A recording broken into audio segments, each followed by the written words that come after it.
An-Nahl 124 sampai 128. Bagian terakhir dari surah An-Nahl. Innama ju'ilas sabtu, innama sesungguhnya, ju'ila dijadikan as-sabtu hari Sabtu, alal ladzina ikhtalafu fi, kepada orang-orang yang memperselisihkan hari Sabtu itu.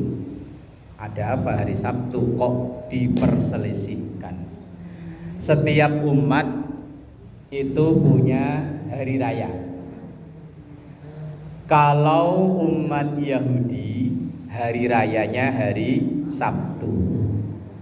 Nasrani hari rayanya Ahad aslinya. Kok berubah jadi Minggu, nggak tahu mulai kapan nih. Ahad. Kemudian hari besar umat Islam hari Jumat. Lah orang-orang Yahudi, orang-orang Bani Israel, ketika itu setiap hari Sabtu, setiap hari raya mereka kan Sabtu, itu tidak diperkenankan untuk selain ibadah. Pokoknya ibadah aja seharian full.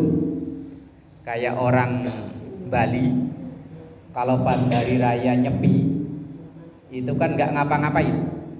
Wis pokoknya Nyepi aja, sampai bandara aja tutup. Pelayanan umum tutup. Lah orang Bani Israel, orang Yahudi itu dulu diperintahkan untuk ibadah full pokoknya di hari Sabtu. Lah itu bedanya sama umat Nabi Muhammad. Kalau umat Nabi Muhammad biarpun hari rayanya, setelah ibadahnya selesai boleh melanjutkan tugasnya. Yang hari raya mingguan ya hari Jumat. Kalau yang laki-laki Jumatan. Kalau ibu-ibu zuhuran, ya di rumah. Kalau yang hari raya tahunan ada Idul Fitri, ada Idul Adha. Sunnah ibadahnya cuma di pagi hari saja. Setelah itu terserah bebas. Tapi umat dulu nggak boleh. Pokoknya kalau hari rayanya nggak boleh kemana-mana, harus pokoknya ibadah. Lah kemudian ada sebagian umat Bani Israel dulu yang nyolong-nyolong. Bahasanya orang sekarang pelipir-pelipir. Orang lain pada ibadah, ia nggak ibadah, malah berangkat mancing, nyari ikan. Lah kemudian karena itu yang nyari ikan pada nggak ada, tinggal dia sendiri, kan dapatnya banyak. Begitu dapat banyak, teman-temannya dibilangin, jangan dengerin tuh omongannya Nabi Musa ibadah hari Sabtu. Wong Sabtu itu hari baik buat mancing. Udah mancing aja. Akhirnya Sabtu depan mulai pada melipir. 2 orang, 3 orang, 4 orang, 5 orang. Lama yang ibadah tinggal dikit. Lah zaman Islam juga pernah. Ketika Rasulullah khutbah, itu pertama ada yang bolos 1, kemudian ngajak temennya satu, akhirnya tinggal 12 orang. Ini ada 12 orang kayak?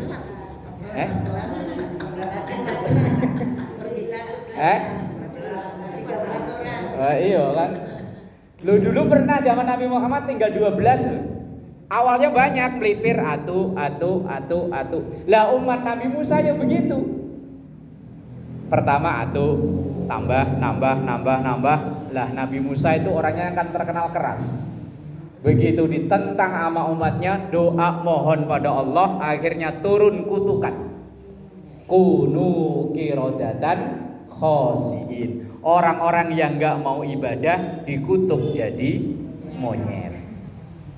Untung kita umat Nabi Muhammad, biar dosanya sebanyak apa masih ada penangguhan. Coba kalau yang enggak Jumatan dikutuk jadi monyet. Wah, daripada orangnya banyakan monyetnya. Itulah istimewanya umat Nabi Muhammad. Umat Nabi Muhammad itu biar dosanya segede apapun, azabnya masih ditangguhkan, kecuali 2 dosa. Ada 2 dosa yang azabnya itu nggak nunggu di akhirat. Isnani yu'ajjilani, ada dua dosa yang dipercepat azabnya, yaitu al-baghyu wa uququl walidain. Al-baghyu zina, wa uququl walidain durhaka kepada dua orang tua. Dua dosa ini azabnya enggak nunggu di akhirat, di dunia juga langsung dikasih.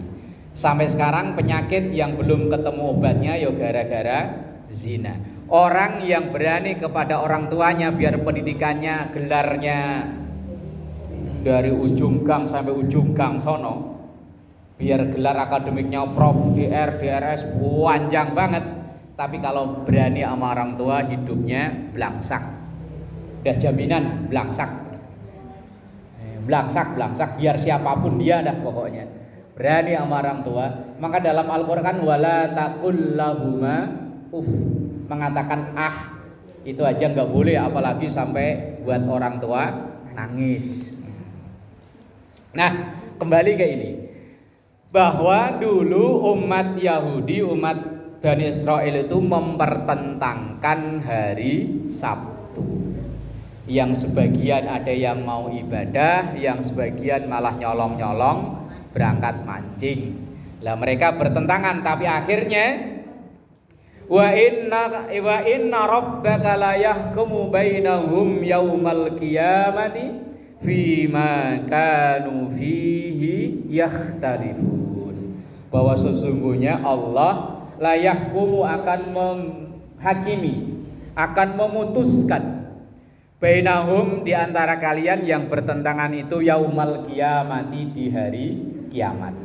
Di dunia aja udah ditentukan.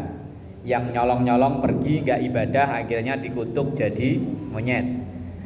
Nah, di akhirat nanti masih diperjelas lagi fima kanu fihi yakhtalifun, dari apa yang mereka pertentangkan itu. Lah kemudian ayat yang selanjutnya tentang metode ngajak orang atau metode dakwah. Ud'u, ajaklah, ila sabili rabbika, ke jalan Tuhanmu, alias ngajak ibadah, ngajak ngaji, ngajak sholat, ngajak puasa dan lain-lain. Caranya bil hikmah, dengan hikmah, dengan bijak. Kita ngajak itu disesuaikan dengan orang yang kita ajak. Makanya para wali songo dulu di Indonesia ini Islam sangat diterima karena kecerdasan para wali songo dulu, orang-orang tua dulu dalam mengajak untuk Islam. Saya pernah baca satu buku, betapa bijaksananya Sunan Kalijogo ngajari orang wudhu. Jadi nggak langsung diajari wudhu, itu enggak. Karena saat itu masyarakat Jawa demennya nonton wayang. Wayang kulit. Lah Sunan Kalijogo saat itu pentas wayang di masjid. Wah, kalau sekarang langsung diteriakin itu. Entah di dalam masjid atau di teras masjid, ya wallahu alam, pokoknya di area masjid. Kemudian asal ada orang yang mau nonton pagelaran wayang, itu disuruh cuci tangan. Besoknya lagi susuh kumur-kumur. Besoknya lagi suruh cuci muka. Besoknya lagi suruh cuci tangan. Besoknya lagi suruh rambut. Besoknya lagi kaki. Lama-lama disuruh utuh, baru jadilah wudhu. Jadi enggak langsung wudhu, enggak. Ngajarin orang sedekah dulu, karena dulu itu masyarakat Jawa kejawanya kencang, yang dipercaya itu Sang Hyang Widi. Bilang aja dulu sajen. Iya, sesajen. Tapi kalau dulu di kepercayaan Hindu Buddha itu sajennya cuma sedikit. Begitu para wali songo datang, sajennya dibanyakin. Jangan taruh di bawah pohon, tapi bagiin ke tetangga. Jadilah berkat yang sekarang sering kita terima. Dulunya itu sajen yang hanya taruh di bawah pohon, taruh di pinggirin danau, bikinnya cuman setakir kalau orang Jawa ya. Nah, cuma segini. Begitu Islam datang, para wali-wali dulu ngajarin, kalau tolak balak, ya udah itu nggak apa-apa. Cuma bikinnya jangan cuma segini, banyakin. Kalau tetanggamu ada 50 ya bikin 50. Tetanggamu ada 20 bikin 20. Jangan taruh di pinggir danau, jangan taruh di bawah pohon. Lah terus kemana Kanjeng Sunan? Taruh tuh di rumah tetanggamu. Lah jadilah sodakoh tadfa'ul balak. Sedekah itu nolak balak. Nasihatnya itu bil hikmah, halus caranya. Enggak langsung berkat-berkat bentar-bentar bid'ah, neraka, sesat. Enggak, tapi alon-alon. Wong orang itu demennya sampai di Jawa itu enggak ada musola, adanya langgar. Sholat yang enggak ada. Orang-orang seumuran mak saya itu ngomongnya enggak sholat, sembahyang. Iya. Kecuali nanti yang seumuran saya ke bawah, ya udah nyebutnya sholat. Orang tua dulu sebutnya sembahyang. Sholat duhur dulu bilangnya sembahyang beduk. Lah ya kan ditandai dengan mukul beduk, dung dung dung dung dung. Ayo sembahyang beduk. Artinya sholat duhur. Itu hikmah bijaksananya orang dulu. Lah sekarang kita juga dituntut untuk pinter-pinternya itu. Cuman kadang ya itu langsung kalau nggak begini salah, nggak begini salah. Lah iya kalau orang yang sudah doyan ngaji nggak apa-apa. Lah kalau yang baru pertama-pertama kok tiba-tiba salah, wah. Nah iya besok kapok nggak ngaji lagi. Saya pernah ditanya. Dulunya dia bukan orang Islam. Karena ada satu permasalahan akhirnya masuk Islam. Cuma badannya banyak tato. Nah satu hari dia dengar entah di YouTube atau di mana dia bilang katanya kalau wudu ada tatonya wudunya tidak sah. Nah kemudian satu hari nanya ke saya, Pak Ustadz, saya pernah nonton di YouTube itu kalau orang wudu ada tatoan, wudunya tidak sah. Padahal orang wudu wajib kalau mau sholat. Lah saya tato saya sebanyak ini, berarti wudu saya nggak sah dong, mandi saya nggak sah dong. Saya jawab begini loh, kalau memang yang belum ada tato ya jangan tato. Tapi kalau yang sudah terlanjur, selama belum ada alat atau obat yang bisa menghilangkan tato tanpa menyakiti badan, ya udah biarin. Lah nanti misalnya ada ketemu obat yang begitu dioles kok langsung hilang itu tato, ya belilah obat itu. Itu pun kalau mampu, kalau nggak mampu ya wes. Wong Islam itu tidak memberatkan. Ada keterangan dalam kitab Riyadul Badi'ah namanya, bahwa setiap sesuatu yang menghalangi air nyampe ke kulit ketika wudhu dan mandi besar harus hilang. Tetapi ketika ngilangin yang ngalangi itu bisa membahayakan. Kayak tato kalau dihilangi katanya kan pakai gosokan ya, pakai setrikaan itu. Nah iya. Lah kalau digosok kan ya sakitnya kayak apa? Makanya kalau ngilangi itu kok menyakitkan, ya wis gak usah. Biarin. Allah Maha tahu niat iktikad baik tobatnya. Tapi kalau yang belum ya jangan. Tapi kalau udah terlanjur gimana lagi? Wong dulu waktu bikinnya ini kan belum tahu. Lah kemarin kan waktu kita ngaji di ayat keberapa itu, ketika ada orang melakukan dosa karena didasari dengan ketidaktahuannya. Kemarin di ayat berapa itu? Kan ada itu. Karena ketidaktahuannya ayat yang 119 itu summa inna rabbaka lilladzina amalu su'a bijahalatin. Orang yang melakukan kejahatan, kemaksiatan tapi karena tidak tahu, kemudian ia taubat dengan sebenar-benarnya taubat di ayat 119 itu kan inna rabbaka mim ba'diha laghafurur rahim. Allah Maha Pengampun. Lah ini cara dakwah dengan hikmah. Hikmah itu artinya dengan bijak. Tergantung siapa yang diajak ngomong. Lah misalnya ngaji dengan yang orang sepuh-sepuh gini kok bahasanya pakai bahasa-bahasa intelek yang pakai sasi-sasi itu. Lah ya mak-mak ya mlongo, ayo opo sasi-sasi taunya matrasi. Lah ya kan disesuaikan dengan yang diajak ngomong. Kalau yang diajak ngomong itu misalnya anak-anak ya banyakinlah dongeng. Wong anak-anak itu biasanya demennya dongeng. Lah kayak anak-anak muda yang strata pendidikannya tinggi ya pakailah bahasa-bahasa menurut akalnya dia. Lah kalau yang udah sepuh diajak ngomong pakai bahasa yang intelek lah yang bulet lah yang bohong orang ngerti. Ini namanya hikmah. Hikmah itu bijak. Lah kayak kita nasehatin anak itu kan ya tergantung kemampuan anak itu ya.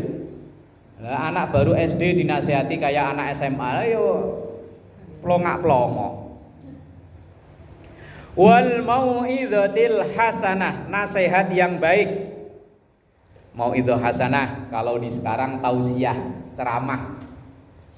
Itu cara dakwah di antaranya. Atau wajadilhum billati hiya ahsan, atau kalau memang perlu diskusi. Kalau memang perlu debat, ya debat, tapi jangan menjatuhkan orang lain. Diskusi ya benar, boleh. Inna rabbaka huwa a'lamu biman dhalla an sabili. Sesungguhnya Tuhanmu Maha tahu dengan siapa yang disesatkan dari jalannya. Artinya begini, kita sudah ngajak dengan cara sebaik mungkin kita bisa, tapi kok ternyata dia belum mau, ya wis, inna rabbaka huwa a'lamu biman dhalla ansabili. Allah Maha tahu orang yang tidak mau diajak. Walaupun kita ngajak setiap hari, tapi kalau enggak diberi hidayah oleh Allah ya tetap aja. Ya mungkin dia nolak enggak, cuman Bu ayo ngaji, ya udah sana duluan. Saya lagi ini kerjaan rumah lagi tanggung. Besoknya lagi kita ajak lagi, aduh mohon maaf lagi mules. Besoknya lagi aduh mohon maaf pala puyeng. Alasan ada aja. Ya wes lah. Itu ayatnya inna rabbaka huwa a'lamu biman dhalla an sabili. Allah Maha tahu siapa yang tidak mau ikut. Wa huwa a'lamu bil muhtadin, dan dia Allah yang Maha tahu siapa yang mau ikut. Nah, kewajiban kita kan cuma ngajak, cuma memberitahu. Masalah mau dan tidak mau itu bukan urusan kita, itu urusan Allah. Kalau kita sudah ngajak, kewajiban kita udah gugur, udah nggak ada kewajiban kita lagi. Hatta terhadap anak-anak kita, ketika anak kita udah balik, udah dewasa, kewajiban kita cuma nasehatin. Setelah itu terserah dia, wes urusannya dia, mau denger mau enggak itu urusan dia. Allah yang Maha tahu biman dhalla an sabili, dan juga Allah Maha tahu bil muhtadin, dengan orang-orang yang memperoleh hidayah. Wa in aqabtum fa'aqibu bimisli ma uqibtum bih. Wa in aqabtum, dan kalau kalian pengen membalas satu kejahatan, satu perbuatan, fa'aqibu, maka balaslah bimisli ma uqibtum bihi, dengan yang setimpal, dengan yang sepadan. Ayat ini didasari dengan waktu terbunuhnya paman Rasulullah yang bernama Hamzah. Terbunuhnya kan sadis, wong dimutilasi, dicacah-cacah. Tubuhnya ini dicacah-cacah. Pertama ditombak oleh seorang budak hitam namanya Wahsy.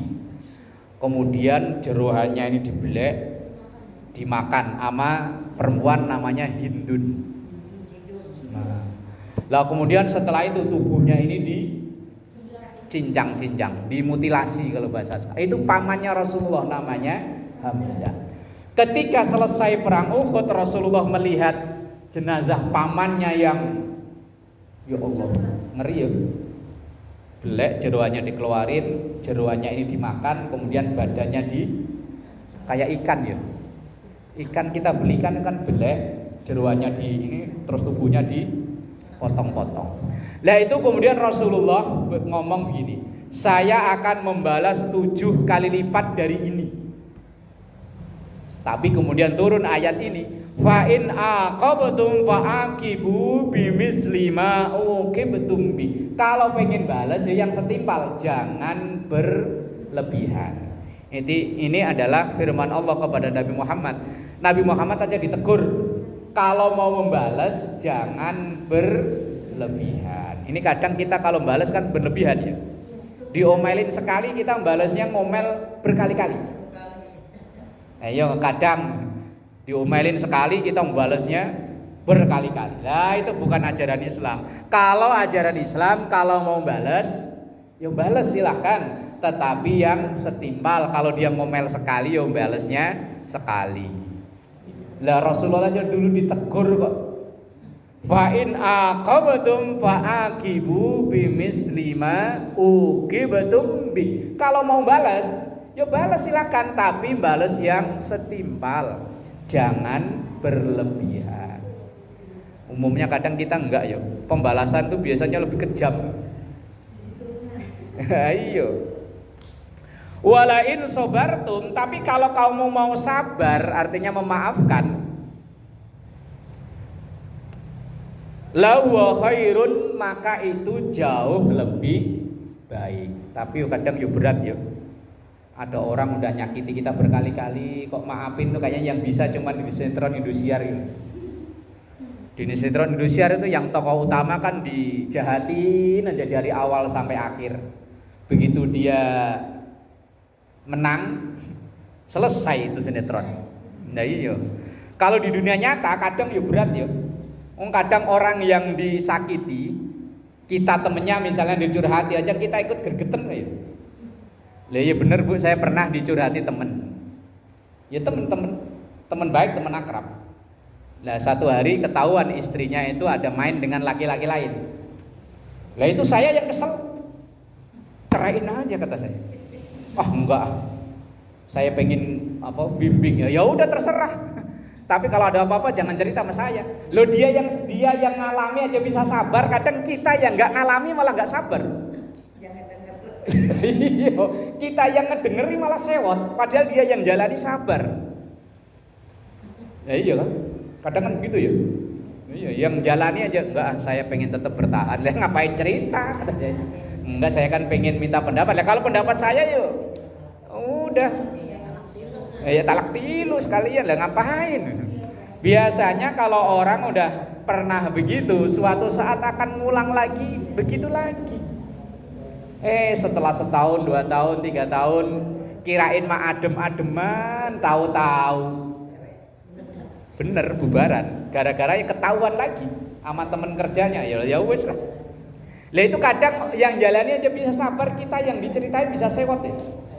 Nah, lah Rasulullah itu dibilangin sama malaikat Jibril dalam firman Allah ini, kalau mau balas ya silahkan balas, tapi kalau mau sabar lahu khairun, itu lebih baik. Lis-sabirin, bagi orang-orang yang sabar. Tapi memang benar.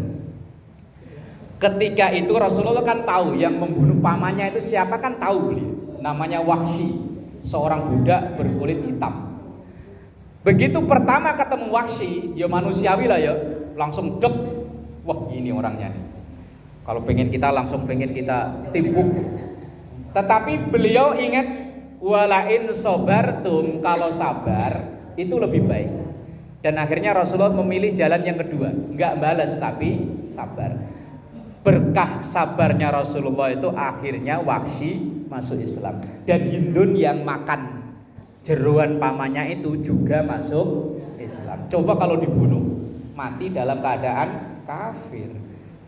Tapi yo akhlak kayak Rasulullah begini kan yo abot ya, berat. Wasbir wa ma sabruka illa billah. Wasbir, dan bersabarlah. Wa ma sabruka, dan tidaklah kesabaranmu itu illa billah, atas pertolongan Allah. Wala tahzan alaihim, dan jangan takut terhadap mereka.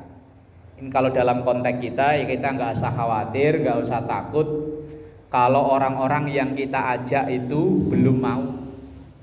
Apalagi kadang itu teman dekat, apalagi keluarga ya. Udah kita ajak, kita nasihati belum mau. Ya wis lah, nggak usah sedih. Wong itu semua kehendak Allah. Wala taku fi dhaikim mimma yamkurun. Dan jangan merasa sumpek. Doikin itu sumpek.